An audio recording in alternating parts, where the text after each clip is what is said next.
I call Darroch Ball, 5 minutes. Thank you, sir. It's a pleasure to rise on behalf of New Zealand First for the first time this year, and I'm hesitant to guess that I'll be standing quite a few times up until the election, because the national government is wanting to make some changes in the social services area, and boy, do we need it in this country, sir.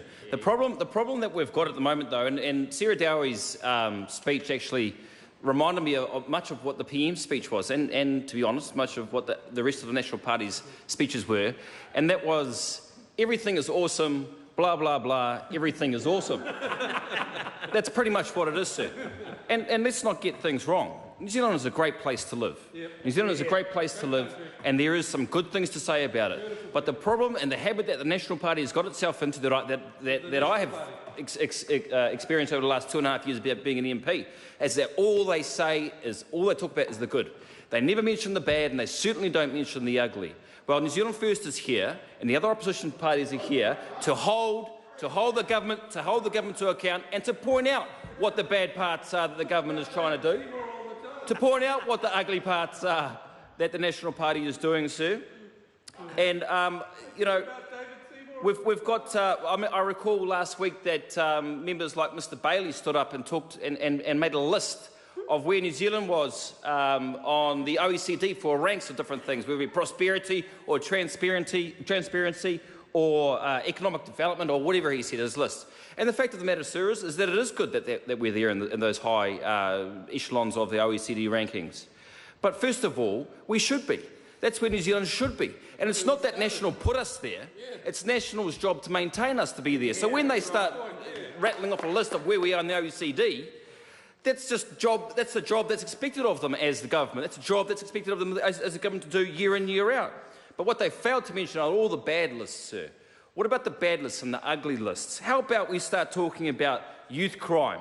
How about we start talking about where we're ranking with youth suicide in the OECD, sir? Ooh. It's absolutely outrageous, but not one mention from the PM, not one mention from the National Party. And the reason why they don't want to mention any of the bad, why they don't want to mention any of the ugly, is because if they mention it, then they acknowledge it. And if they acknowledge it, they've got to do something about it. And the National Party do not want to even touch it with any problems, any bad or ugly problems with the barge poles, sir. What about we talk about something that's come up in the House earlier on today about the NEET rates? Youth who are not in education, employment or training. 91,000 15 to 24-year-olds in this country are not in a job, not in any education, and not in any training opportunities.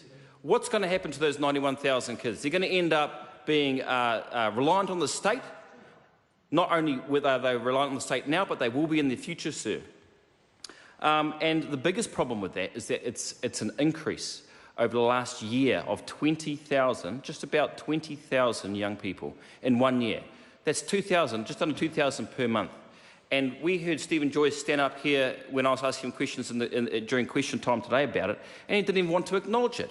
He was making excuses about the survey, the information that we got it from. I haven't even mentioned child poverty yet, sir, but there's a whole list of issues that New Zealand needs to be addressing that the National Party is not addressing. I just want to quote something, and it's not like the National Party or the ministers or the members don't know about these bad or ugly things. They just don't want to acknowledge them. I've got a cabinet paper, advice given to the Cabinet Social Policy Committee, that was signed off by the Minister of Social Development and the Minister for Justice.